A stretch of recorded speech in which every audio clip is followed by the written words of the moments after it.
Энэ удаа халахын голын дайн чөлөөлөх танд оролцож явсан хойсгал тэмцлийн ахмад зүтгэлтэн баатарлаг үйлсдэн гэж би бодож байгаа. Навааны компани гэдэг хүний тэр их он цагийн тухай дурсамжаа бичсэн энэ сайхан дурдгалыг олж авлаа. Энэ хүний гар бичмэл. Энэ бол өөрийнх нь дурсамж, нөгөө талаасаа цаг хугацааны их түүх. Зөвхөн энэний тухай л өнөөдөр өгүүлэх болно. Тэгэхээр өнөөдөр хойсгал тэмцлийн ахмад зүтгэлтэн гайхамшигтай сайхан их оронч баатарлаг гэр Навааны компани тухай өгөөд.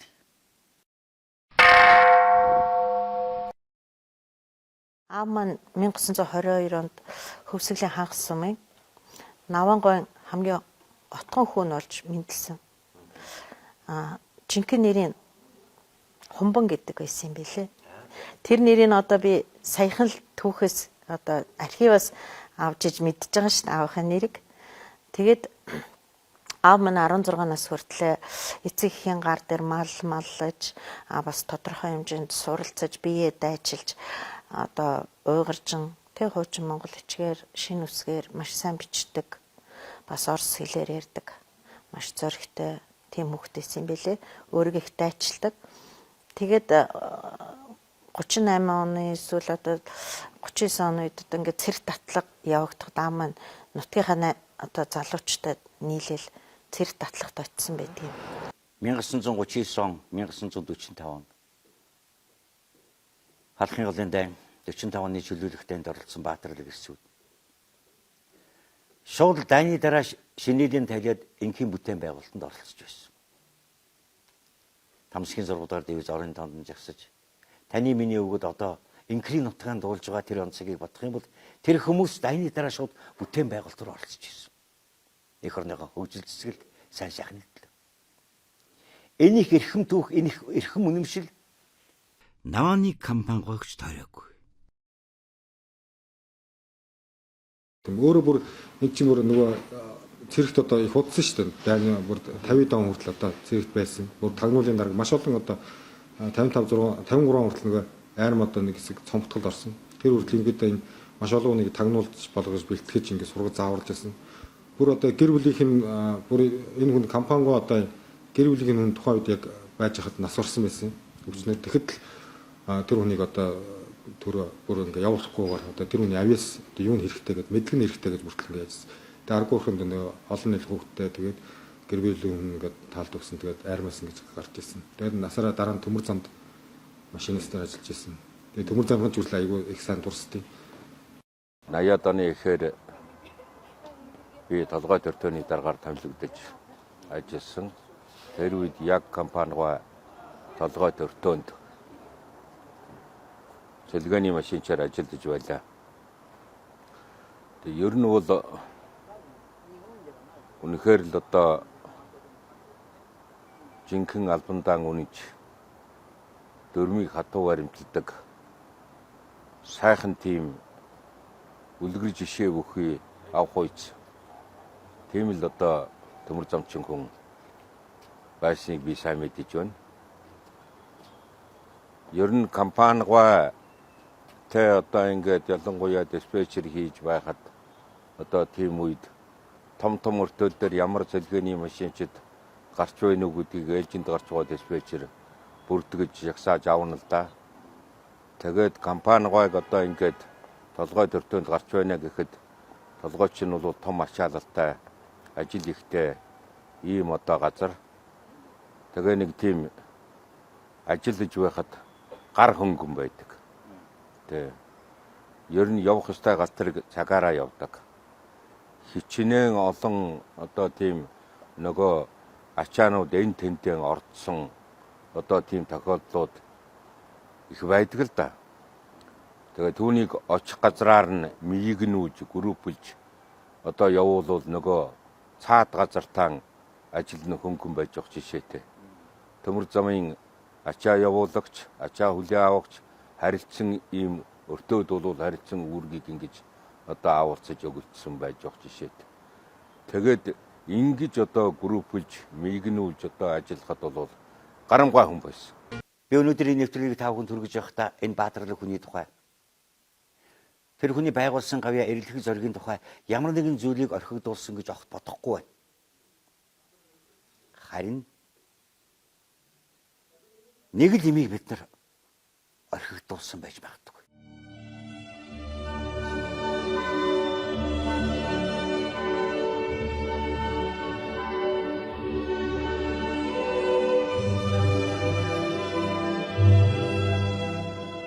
Тэгээд компани гэдэг хүний нэр бол одоо халах голын ой тэмдэглэлтэй болох одоо тохиох үед бол байнга л одоо яригдчихийдэг тийм ээ. Навааны компани гэдэг форумчтай ирлэх хүнийг бол одоо улсын баатар болох хэвээр одоо яагаад болгодгүй юм бол гэж зарим хүмүүсээр энэ ирлэх хүн байсан 39 онд дутхгүй 1945 оны чөлөөлөх дайнд бас мөн гарамгаа гавья байгуулсан хүн шүү дээ. Одоо яагаад одоо энэ бол түн бэ? Амьд хот нь яагаад өгөөгүй юм бэ гэдэг ингээд яриа үүсчихэд ер нь одоо тэмдэглэлтэй болох тохиолдолд одоо аль хэдийн тэр баатар цолныхоо одоо шалгуур үзүүлэлт байдаг бол тэрийг хангацсан тийм хүн байхгүй юу? Нэг хүний тухай ярих гэсэн юм аа би маршрутанд байсан анзи түүн хотод одоо бид ойртож байлаа. Дайсан байж болзошгүй гэж хорооны дарга дарамжив тагнуулын дарга нөхөр Навааны компанид өргөгч салаатан явуулсан.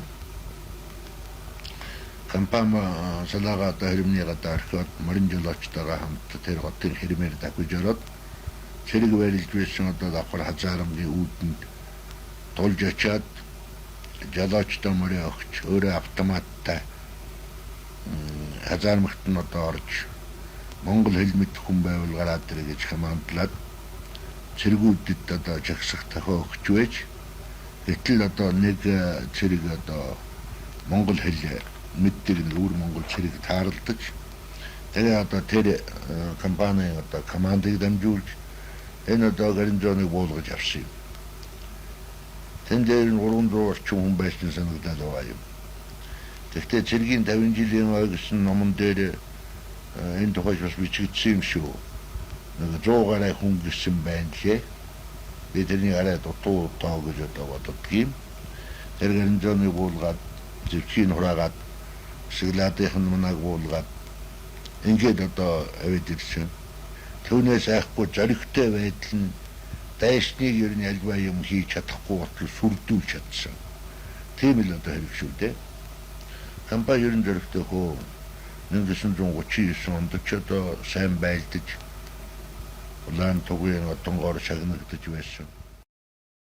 Эдгээр ийм одоо маш олон баатарлага байгуулж ирсэн ч гэсэн ерөөсөн Монгол улсын баатарт 4 баг 5 удаа тодорхойлогдоод буцаж ирсэн. Ийм төвтэй. Ямар учраас яагаад тухайн үед надад энэ баатар цал нөгж байгаа гэдэг нь бас ингээд тодорхой өгүүлсэн баг. Өгөхгүй ч гэсэн байхгүй тэр нөхөж өгөө хариулсан яасан тийм ерөөсөө байхгүй. Ерөнхийдөө 90 он гарснаас хойш л одоо манай нийгэм өөрчлөгдөд одоо нөгөө энэ тухайн үед байгуулсан гавьяа болсон баатарууд ерөнхийдөө мартаад ирсэн. Хамгийн сүүлд одоо тэр Гунгаатар шагнал сунгоо хоёрт одоо баатар цол одоо яг амьд нь өгсөн. Тэгээд ер ягаад ч юм ард түмний дунд хүмүүсийн дунд энэ баатар цол нэхэж өхөн байцсан гэсэн тийм яриагаар тэр нь ч нөлөөсөн юм сүүлдээ нэг хүмүүсийг тодорхойлж баатар тодорхойлохоо ерөнхийдөө тийм нэг хэсэг байсан. Одоо энэ 80 жилийн хойд энэ асуудал бас нэлээд яригдсан. За энэний одоо цаашдын оч холбогдол нь юу вэ гэхээр бидний өвөг дээдс бол одоо бидний төлөө бидний өнөөгийн одоо энэ сайн сайхан амьдралын төлөө ямархан одоо тэмцэж цусаа орсож одоо хүс хүшээ гаргаж явсан бэ гэдгийг бол одоо харуулах ийм л юм байна. Чамайг цахлаа нисч явахыг харахын төлөө тэр 20 насаа дада тэр өөрийгөө золиосон байгаа хгүй даа. Тэр үг бол бас гоё л доо. Дайн бол дайн. Ялалт бол ялалт. Онцог газар нутаг тэнгэр хуруу энэ өхнийг мөнгө санаж байгаа. Тэгээд ч түүх өөрчилж чадахгүй болохоор уучин шинэлийн цорхой хуруу гарan таглаадч нэмэргүй л дээ. Энд ярьж байгаа, энд хөндөж байгаа сэдвүүдийг та бараг анзаарч харсан баг. Би бодохдоо бид өнгөрсөн юм аа. Бид өвгдийнхөө түүхийг мартуул. Газар шороо тусгаар тогтнолынхоо төлөө явж ирсэн бүхэл үнэн бүхнийг мартуул. Түүх бидэнд ховдоо. түүхийг гомдоох эрх байхгүй. Түүхийг гомдоохгүй тул тэр хүмүүсийг авгаа алдартан луга хүнддэх ёстой. Өөр гарч бас байхгүй.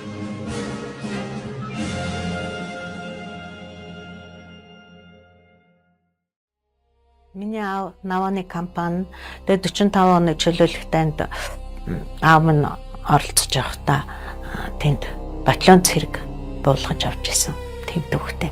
Сумья гэд морь баригч гэд одоо тэр маань болохоор баян үлгийн хүн байсан л да. Анчин хүн. Аавын морь баригч гэж ярьдаг байсан.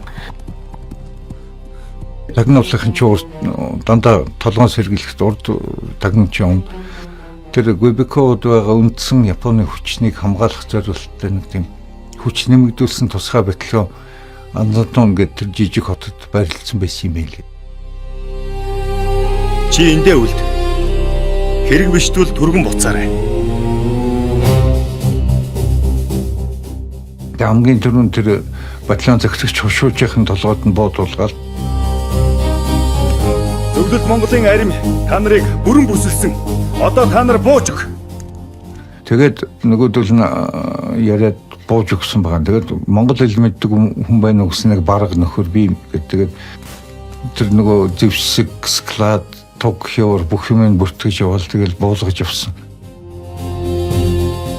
Тэгээд гарч ирснийхэн дараа нэг 20-30 минутын дараа зөвлөлт Монголын зэргүүд довтлол ороод ирсэн. Нөхөр генералд элтгэн 360 Япон үг дуугүй бууж өглөө.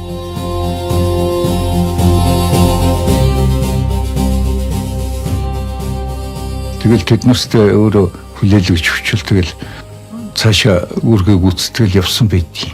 Ганцаархнаа Японы батальон зэргийг бүр тогтаан зэвсэгтэй бүх юмтай ингээ болгоод авчдаг түүх дэлхийд байхгүй. Тэгэхээр энэ бол бас нэг ганц би ч аваар бахархад юм шиг Монгол цэргийн бахархал байхгүй.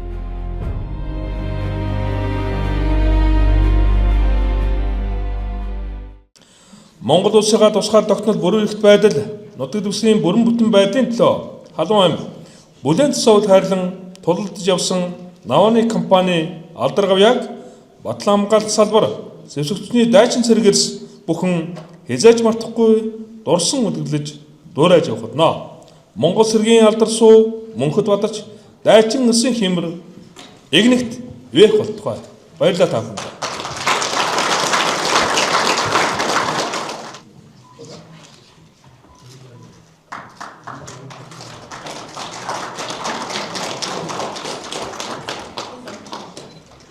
Компани 1945 онд үнд тагнуулчаараа явжээ. Дивизийн дээр хурандаа цэдэнд орж компаниг дуудаж анцтуун тосгоны зүүн хойно дайсны нэг цэргийн готроод бүүн мэдээ авч түүнийг тагнуулахаар салаагаан авч явах хэмээн компанид тушаажээ.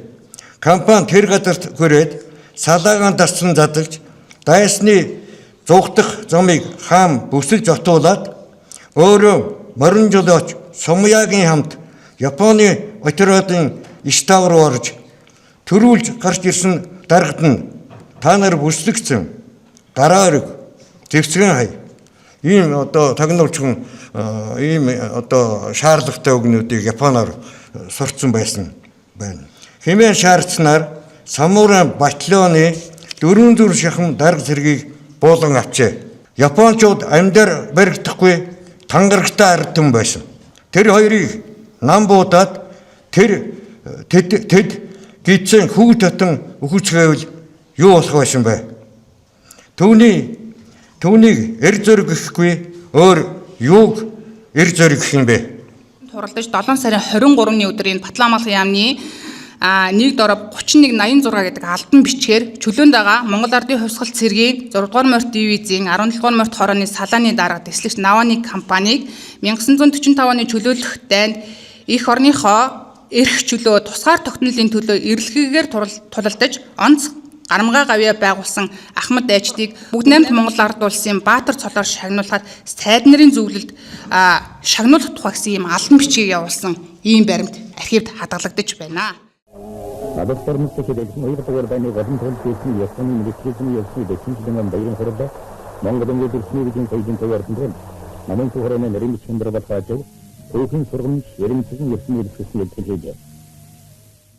Шагналын асуудал бол 85 онд Батлан амлахын амн дээр бол маш тодорхой яригдаад тэгээд одоо энэ өөрчлөн байгуулалт тэр үед бол одоо 85 онд бол сайд Яндан генерал бол тэр үед бол бас их айхтар тэрийг мэдэж бас анхны тодорхойлолт оролцсон байж болох юм. Тэгээд 4 удаа тодорхойлоод 99 онд бол үнэхээр тэр Баатар цолыг өхөн байтугай генерал цолч өгдөггүй тийм ээ. Тэгэхээр энэ цаг үе за тэгээд одоо байгуулсан гавьяа үнэлэгдэхэд хүмүүс бол бас босод дарга настай харьцаа за яахаараа одоо 8 дугаар морьт дивизээс одоо Баатар гардгийн том шагнал авдгийн тэгэхээр манай одоо дивиз бол ийм үүрэг гүйцэтгсэн гэх юм уу ийм асуудлууд бол компанигойд одоо Баатар болоход саад болж исэн байх юм аа.